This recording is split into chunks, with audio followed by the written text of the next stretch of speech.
Ce que je ne vous ai pas dit, c'est que les Wakeros ont pu observer en fait des engins volants Ah, et leurs traces d'atterrissage près du site. Et d'autre part, ils ont été sujets à des rencontres avec des êtres non humains à l'intérieur du site. ah oui. Alors là, il faut bien distinguer dans l'histoire, c'est là où c'est très important, parce que bon, là pour l'instant, accrochez-vous au fauteuil. Je suis assis, y a pas de problème.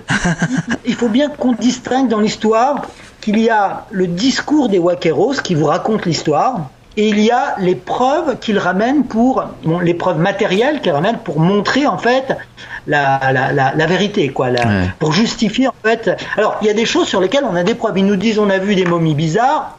Voilà, on les a vues, les momies, ils nous les ont apportées. Par contre, quand ils nous disent voilà, il y a des êtres étranges, moi je les ai pas remarqués, mais les trois autres les ont remarqués. Alors j'ai fait attention, et puis effectivement, Mario, au bout d'un moment, il va commencer à les voir. Bon, et déjà, puis il y a cette fois où ils sont tombés sur un être qui faisait plus de 2 mètres et tout le monde s'est enfui des deux côtés d'ailleurs. D'accord. Et donc ils sont revenus avec des couteaux, avec de quoi se défendre, parce que pour eux, c'est une découverte tellement importante mais il y a quand même des êtres vivants qui ne s'étaient pas montrés dès le départ dans le site. Donc vous voyez, il y a cette partie de l'histoire qui a l'air totalement subjective, qui a l'air totalement imaginaire, mais qu'ils utilisent aussi pour expliquer une chose, c'est que sur les 4 Wakeros, il y en a 2 qui ont cherché à attraper certains de ces lutins qui se promènent par groupe de 2 ou 3. Ils ont appelé ça des lutins parce qu'ils faisaient 30 à 60 cm, ils se promenaient par groupe de 2-3. Et donc 2 des Wakeros ont voulu en attraper. Ouais. Alors il se sert un peu de cette histoire pour expliquer la mort de ces Wakeros. C'est que ces Wakeros-là, en fait, l'un d'eux, plus tard, en sortant du site, va être pris d'une envie incompressible d'absorber du sel, et il en mourra. Au bout d'un moment, vous en mourrez. Hein. Ouais. L'autre, par contre, va tomber malade sur le site, il aura le temps d'aller jusqu'à Cusco, mourir à l'hôpital. Non mais attends là, c'est sérieux?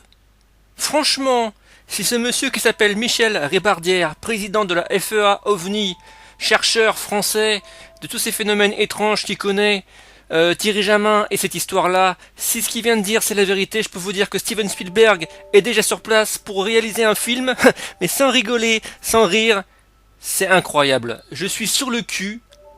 Je rappelle brièvement aux gens qui ne connaissent pas cette histoire de regarder ma première vidéo où j'en parle. Voilà, c'est des vaqueros, des voleurs, des pilleurs de tombes qui auraient découvert des tombes extraterrestres entre guillemets au Pérou, dans un temple souterrain.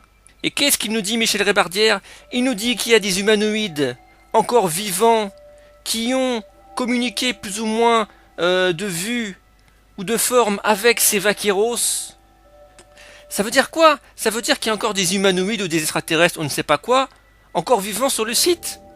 Mais c'est un truc de fou, je vous jure, je suis sur le cul. Moi, j'avale pas n'importe quoi. Alors, l'histoire de ces vaqueros, c'est pas compliqué. Ils étaient 4 à avoir trouvé ces artefacts. Il y en a 2 qui sont morts, comme Michel Rébardière le dit. Alors, c'est là que c'est très intéressant.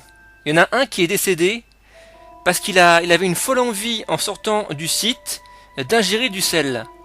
Et ça, je peux vous dire que quand on regarde l'anatomie de ces petits gris, ils ont des grosses têtes, un tout petit nez, pour les oreilles, il y a juste un trou, et je pense que niveau télépathique, sûrement, je m'avance, mais sûrement, si cette histoire est vraie, c'est possible qu'un petit gris ou un groupe de petits gris ont fait de l'hypnose avec ce personnage Vaqueros qui voulait les attraper, puisqu'ils appellent les lutins, ils ont voulu en choper pour les vendre.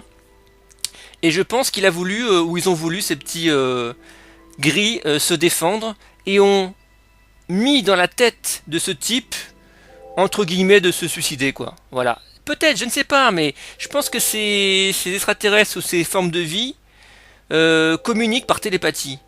Ils sont arrivés à un stade, ils sont beaucoup plus évolués que nous, ça c'est sûr, et ils n'ont plus besoin de parler pour communiquer. Et ça c'est extraordinaire, voilà, c'est une de mes hypothèses. L'autre pareil, il s'est barré, il est tombé malade dans le site, on sait pas trop comment, il est arrivé à l'hôpital, il est mort. Ça rappelle aussi un petit peu les malédictions de Toutankhamon en Égypte. Et il en reste encore 2 en vie, dont le chef qui s'appelle Mario. Alors, est-ce que cette histoire de vivant, d'être vivant encore dans le temple n'est pas pour en rajouter? Ne sont pas des histoires pour vendre encore leur objet plus cher? Maintenant que l'histoire s'ébruite de tous les côtés, je ne sais pas. Mais ils ont dit qu'il y avait des momies extraterrestres, ou du moins humanoïdes, et ils les ont apportées, c'est vrai. Voilà, vous verrez le 7 juillet, tout ça c'est vrai. Donc moi je me pose beaucoup de questions là-dessus, je suis vraiment choqué. Je pense que l'histoire de l'humanité, l'histoire du monde va vraiment changer, évoluer. On va plus regarder pareil, nous et ces êtres vivants. Alors justement, Michel Ribardière, avec beaucoup de chercheurs et de scientifiques dans le monde entier, sont en train de faire pression, ou du moins de communiquer avec des présidents, surtout la France, qui est le pays des droits de l'homme, parce qu'imaginez, si cette histoire elle est vraiment vraie, si ces petits gris, il y en a qui font 2 mètres de haut, il y en a qui font 40 centimètres, enfin bref, si ces petits gris sont vraiment encore vivants, et qui sont attrapés par des humains, vous imaginez pas qu'est-ce qui va se passer? Ils sont considérés comme quoi? Ils sont pas considérés comme des êtres humains dans les conventions internationales, mais comme des animaux. Donc qu'est-ce qui va se passer? Ils vont être comme des bêtes de foire exposées partout, ils vont les faire souffrir, je ne sais pas. De toute manière, il faut savoir qu'il y a déjà des extraterrestres vivants, ça j'en suis persuadé, qui ont été ramassés par l'armée américaine et d'autres pays, qui ont été analysés, vivants ou morts, et je peux vous dire qu'à mon avis, ça n'a pas dû être une partie de plaisir pour ces pauvres créatures. Voilà. Donc ça c'est vraiment important, si vraiment cette histoire-là c'est pas du fake, si on arrive à attraper, et ça je trouve ça dégueulasse d'ailleurs, ces pauvres bêtes, ou ces pauvres... je dirais pas bêtes parce qu'ils sont supérieurement intelligents à nous, c'est nous les bêtes, dans cette histoire-là. Parce que l'espèce humaine, qu'est-ce qu'elle fait l'espèce humaine? Pour moi c'est une des pires créatures de l'univers. Elle s'autodétruit, pour l'argent, pour les ressources naturelles, on est en train de bousiller la planète. Voilà, je pense qu'il n'y a pas plus vicieux que l'espèce humaine. On peut être extrêmement généreux, extrêmement bon et extrêmement mauvais. Et cette rivalité qu'on a entre frères, cousins, voisins, dans l'armée, dans le pouvoir et tout, c'est... voilà, parenthèse fermée. D'autres choses que je voulais dire, ce Vaqueros qui s'appelle Mario, qui est le chef, a dit qu'il avait trouvé au plafond des plaques d'acier, et il en a pris quelques-unes. Et en fait, elles ont la particularité que quand vous les roulez en boule, ou quand vous les tournez, enfin c'est vachement friable, elles reviennent à leur forme originelle. Donc en fait, elles ont la mémoire de leur forme originelle. Et la nuit, elles brillent. Elles seraient un petit peu bleu foncé. Et ce Mario aurait vendu une de ces plaques de fer à un touriste japonais fortuné. Assez cher. Donc j'espère qu'ils vont choper ce japonais là, quand même, et qui vont ramener cet artefact dans un musée au Pérou, ou je ne sais pas, pour analyse. Donc, il y a aussi des choses qui sont vraiment inquiétantes, sur le fait que on est en train de profaner un site. C'est comme si vous avez des ancêtres dans un cimetière, et il y a des étrangers qui viennent déterrer les morts pour les analyser. Donc si vraiment il y a des êtres vivants, je ne sais pas trop comment les appeler, des humanoïdes, qui voient qu'on est en train de déterrer leurs ancêtres et les analyser, et comme c'est des êtres supérieurs, on ne sait pas ce qui peut se passer. On ne sait pas. Et ces Vaqueros, je finirai là-dessus, disent aussi qu'ils ont vu des sites d'atterrissage, voilà, de vaisseaux spatiaux, on ne sait pas trop quoi, dans les parages. Ils auraient aussi trouvé des petits bibelots, artefacts qui ressemblent à des soucoupes volantes. Voilà. Tout ça, ça a été vendu, c'est déjà dans le monde entier. C'est malheureux, mais c'est comme ça. Donc, on ne sait pas encore vraiment où est le site. Faut savoir qu'au Pérou, il y a plus de 30% de gens qui vivent en dessous du seuil de pauvreté. Donc c'est vraiment l'Eldorado. C'est n'importe quoi.